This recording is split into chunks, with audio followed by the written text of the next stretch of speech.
and welcome. We're talking tonight about a very, very important subject.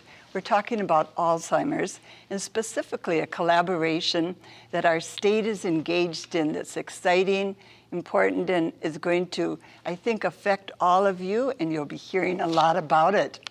We're talking about ACT on Alzheimer's, and with me are two of the lead people who are involved in this big project. I'll introduce Mary Leonard first. She is the chair of the ACT on Alzheimer's collaboration.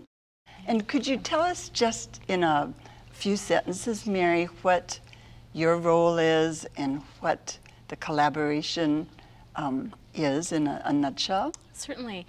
ACT on Alzheimer's is an initiative that was actually started in about 2008 with some legislation that was passed and evolved into a statewide effort with 40 different organizations and over 175 people who are now working across health systems and community organizations to build awareness and solve the problem of Alzheimer's in the state of Minnesota. So it's a collaborative that mostly engages different organizations in coming together around early diagnosis, communities, builds an economic model, many different things that haven't been done around Alzheimer's before.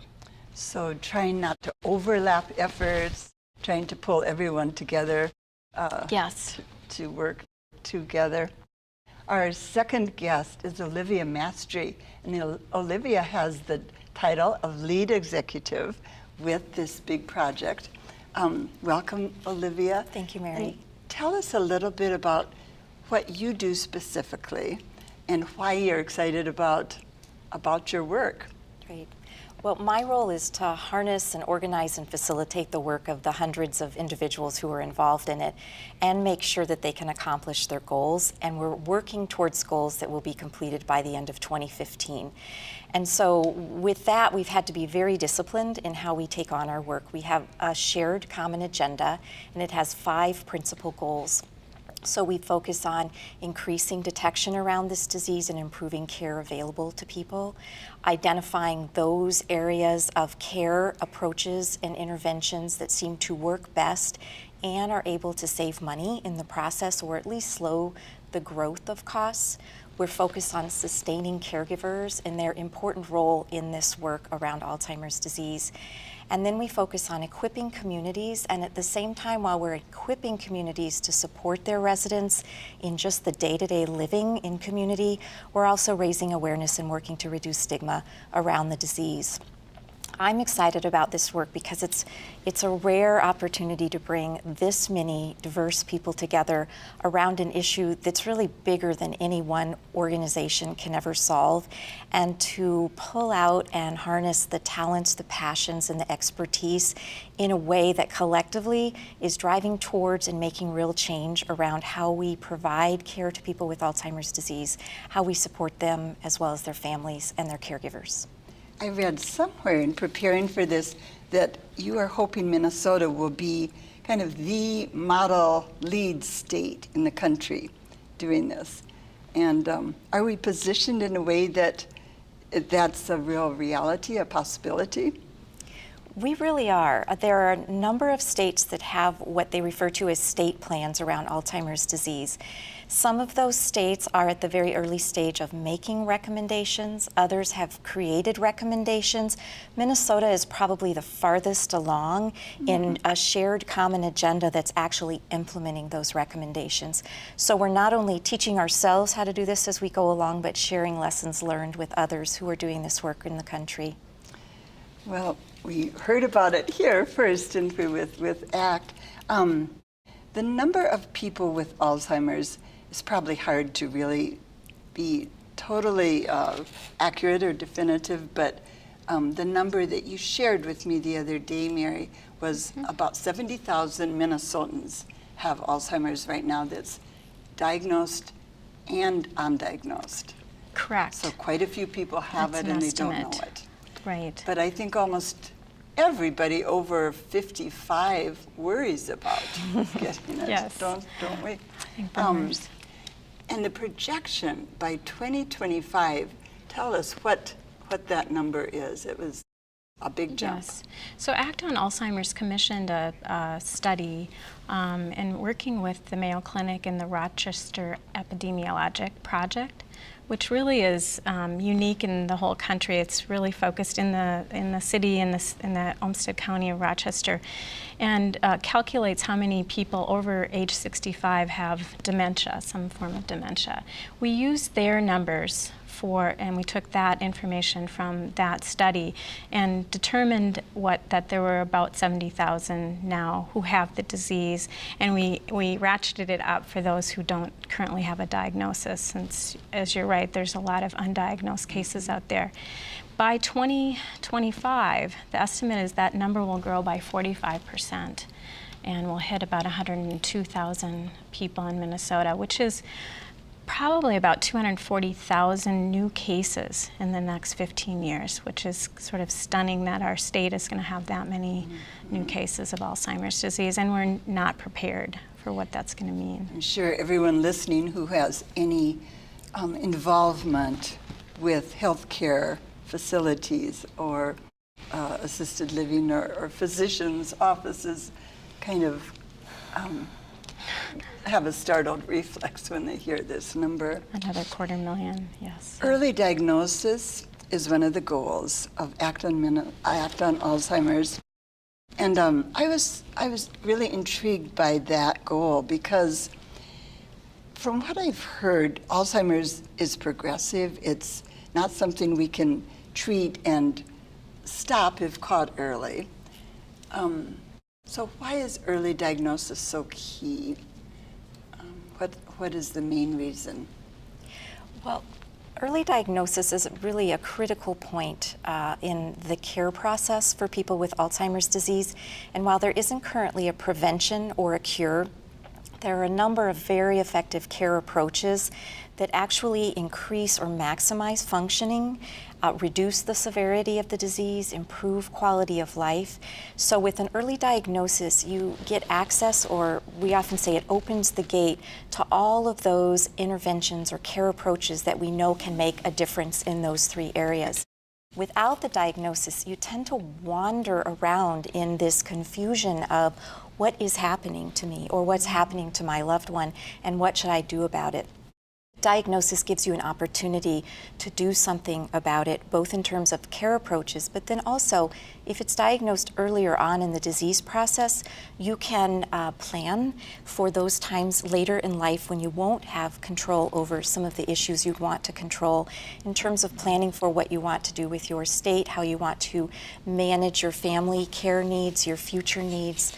It really does open the door for that as well. And then lastly, an early diagnosis of Alzheimer's disease does open you up to some clinical methodologies that have been shown to work and tend to be more effective in the earlier stages of Alzheimer's disease. So in sum, it's a clinical access to methodologies. It's an opportunity to receive the care approaches we know do make a difference in the disease process. And lastly, time to think ahead, to plan, and make plans while you still can for the rest of your life, and then for the messages or legacies you want to leave for those you love. And I'm thinking too, as I'm listening, we're hearing the phrase bucket list a lot. I mean, in a way then too, Absolutely. It gives people a chance to say, if I can't do something in 10 years or 5 years, I better do it now. Right. Which is psychologically probably a really important thing. We do hear a lot of times what I think of a little bit as a myth of that there are a lot of people who might not want to know if they have this disease. And while there absolutely may be some, and we should honor and respect their choices, there is focus group upon focus group and study upon study saying that the majority of people do want to know they have this disease for that very reason, to better understand what's happening to them, to connect with their family members now as best they can, and then to make plans for when that becomes more difficult. So bucket list is a good way to capture all of that. So denial isn't as big a factor as we might think. No. In terms of you might see more facing denial it. with family members than the That's a person very who's good actually point, Mary. living with the disease, who wants to know what's wrong with them and wants to do something about it. And sometimes family members who are living far away, I think, can become more tempted to deny that mother is really failing compared to the son or daughter or niece or nephew who's right here with the person. Right. So it gets complicated, doesn't it? Yes. I know ACT on Alzheimer's wants to both help prepare communities and help prepare families. In terms of community preparation, what are some of the goals that you are both working on this? I would say this It is sounds daunting. I am It telling you, it is. sounds This very is actually daunting. an area of the initiative that's one of the most exciting in that first we're recognizing that about 70% of all people with Alzheimer's disease and other dementias tend to continue to live in their own homes in the community. 70? Yes. 70. And so really to do that successfully, we know they're going to need a lot of help from their families, and their families are going to need a lot of help from the community. And so with that in mind, we've developed what we call a dementia-capable community toolkit. And by dementia capable, what we mean is that a community is informed about the disease, that it's safe to live there for those who have the disease, that they're respectful of individuals with the disease and their families. And lastly, and as importantly, that they foster ongoing options to support and stay in community. And by support and stay in community, we really mean making sure the community is able to support an individual and their caregivers in just doing the basics like going to the dentist, shopping in the grocery store, having a transaction at the bank. All of those things can be challenging if you have cognitive impairment, but if your community is aware of the disease and knows how best to respond and prompt and support, then you can do that more successfully on your own or with your family members. So our community toolkit has 4 phases. It's based on research around community capacity and readiness to make needed change. And the first step is to convene leaders and influencers in the community on a very broad-based level. So you're really getting a mirror of the entire community and all the sectors that it might hold. So this wouldn't just be medical leaders, No. but people from It's business, all walks of life. faith communities, wellness groups, social services.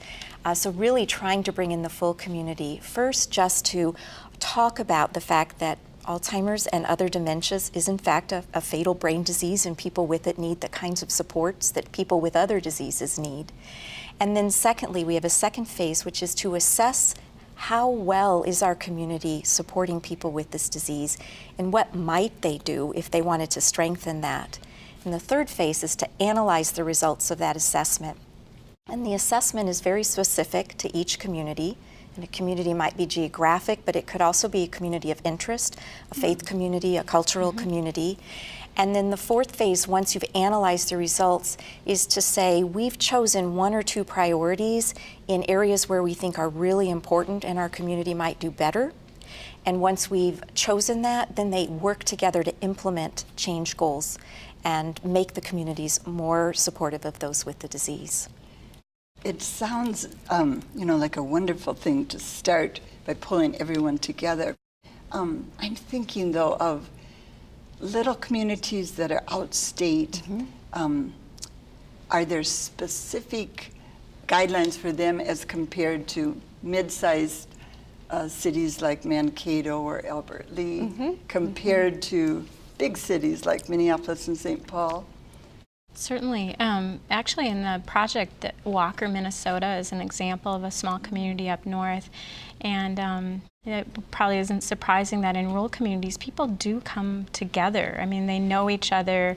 Obviously, in some ways, it might be easier easier work to together. assess what the community needs and what's already there and what can be adapted to help people stay in that community. And one of the worries about rural communities is that people with Alzheimer's will not be able to stay in them. And one of the goals of ACT is for people to be able to stay in their community, stay in their homes longer than might be possible now.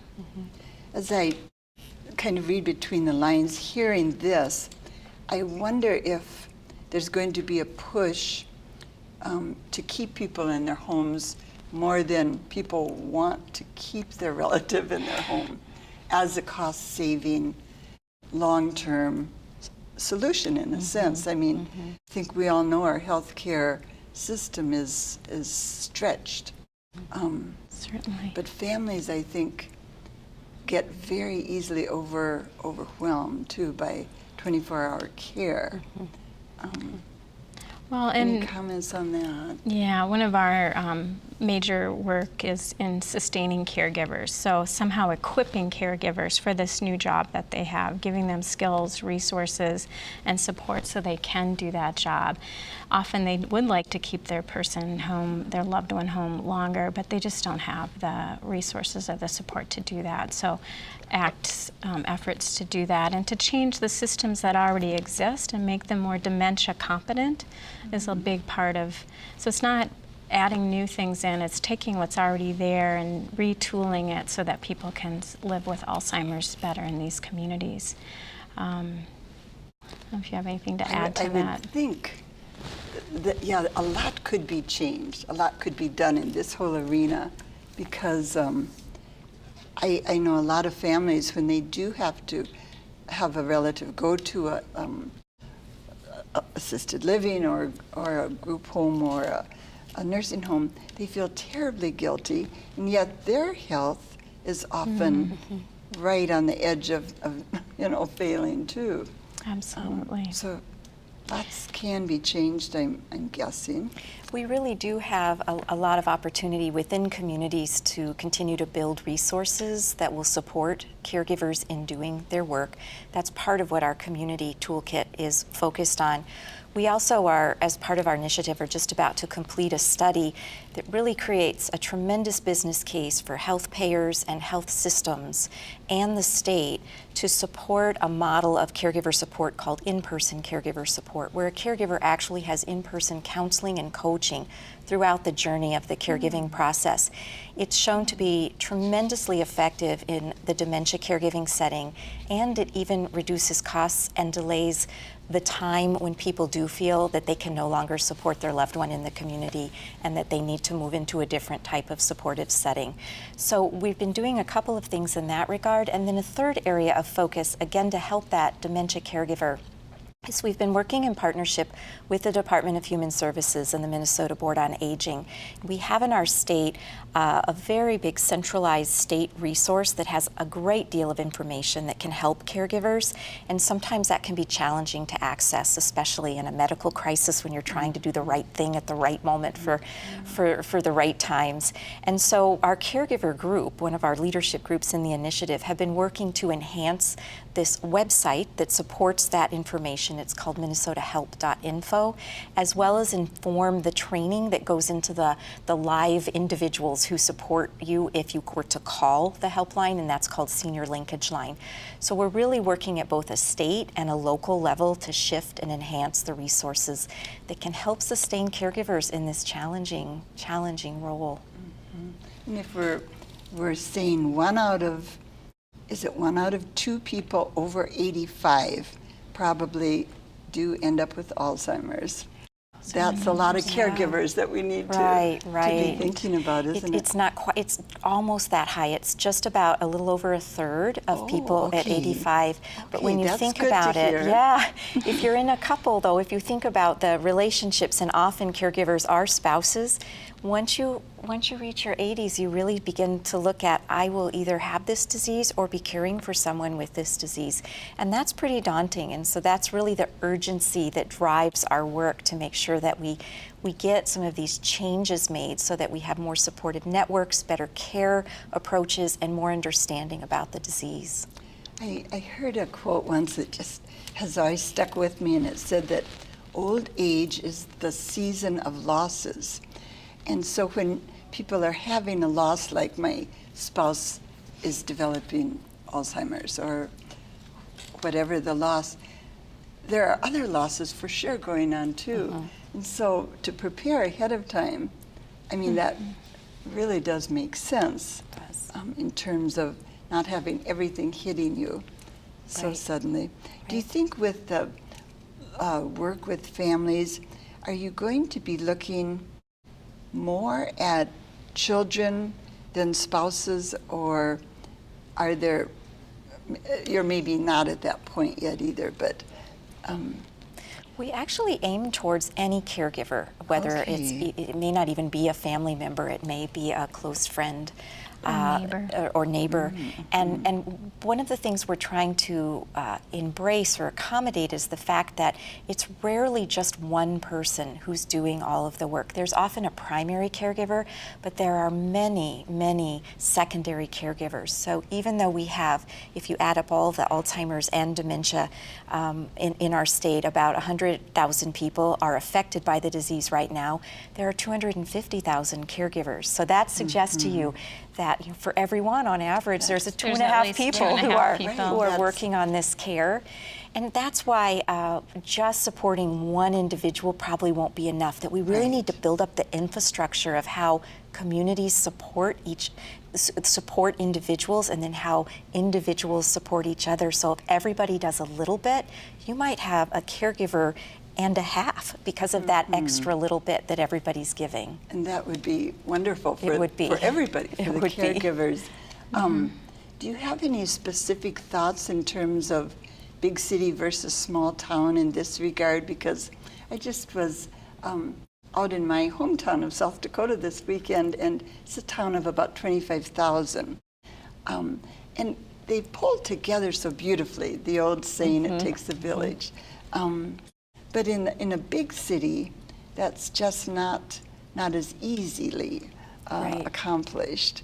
Are there any specific recommendations being studied for cities? Well, there's some interesting ideas about how you can make differences at a very small local level, but that could systematically emerge and spread citywide and ultimately statewide. And I'll just give you one little example, but it's an interesting one. In that, in a neighborhood, for example, you might want to identify what are all the businesses that currently serve our neighborhood members, and identify what would dementia friendliness and preparedness be in those businesses, so that when you walked into a bank, for example, you could feel safe to know that the teller was familiar with the concept of cognitive impairment, could recognize the signs, and if saw that you were struggling, could prompt you and help you through that transaction. And then to put stickers on the windows of organizations that were willing to be dementia friendly.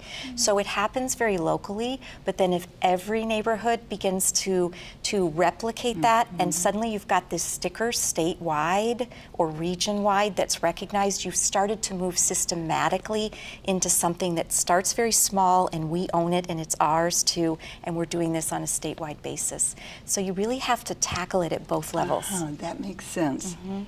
I really hear what you're saying and think of the phrase, the grain of America, when we're talking like this. It's the small, Isn't it? yeah. Isn't it so true? Yes. It's the neighborhood. When we talk about early diagnosis, and I didn't get to ask this earlier, but we have a couple minutes left, there may be people listening who say, gosh, my husband or myself, I am worried about Alzheimer's. I used to hear all the time, well, we can't diagnose it until there's an autopsy. But now I'm hearing that that's not the case. And would one of you just speak to Sure. that? Because that's Right. important if we're thinking early diagnosis. Right. Well, autopsy is certainly a definitive way to determine if someone had Alzheimer's disease, but we really don't need it in order to make a diagnosis of probable Alzheimer's disease. And there are new diagnostic criteria and guidelines that were refreshed or refined in 2011 and based on years of research, and they give physicians a great deal of accuracy in diagnosing this disease. And they have really a number of components, but they have really found again and again that they diagnose in a very accurate way. So we do have the capability now to do that. That's very exciting, and I think a lot of viewers may not have heard that yet or are not aware of that.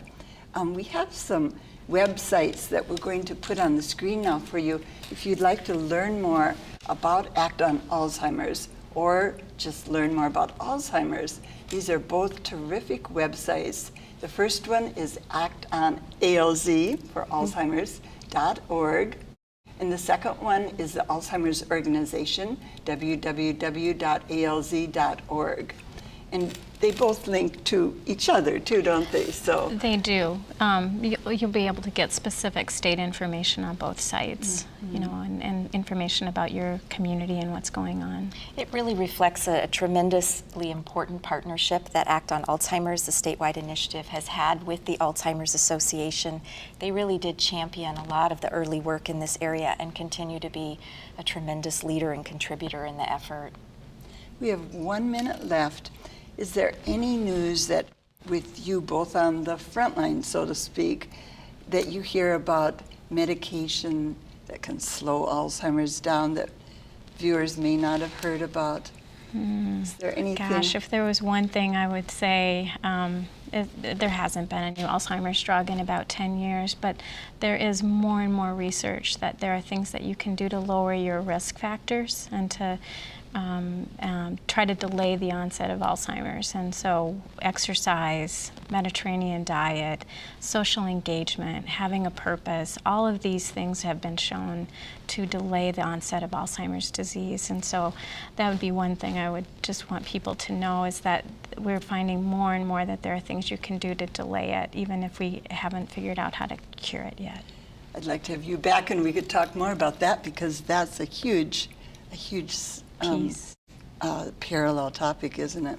Well, thank you both so much for coming down and explaining in a short time here a very complex and big and exciting initiative. It just sounds wonderful to approach it from all these different angles. So we'll be waiting to hear more as work continues. Thank you for having us. You are Thank very you. welcome.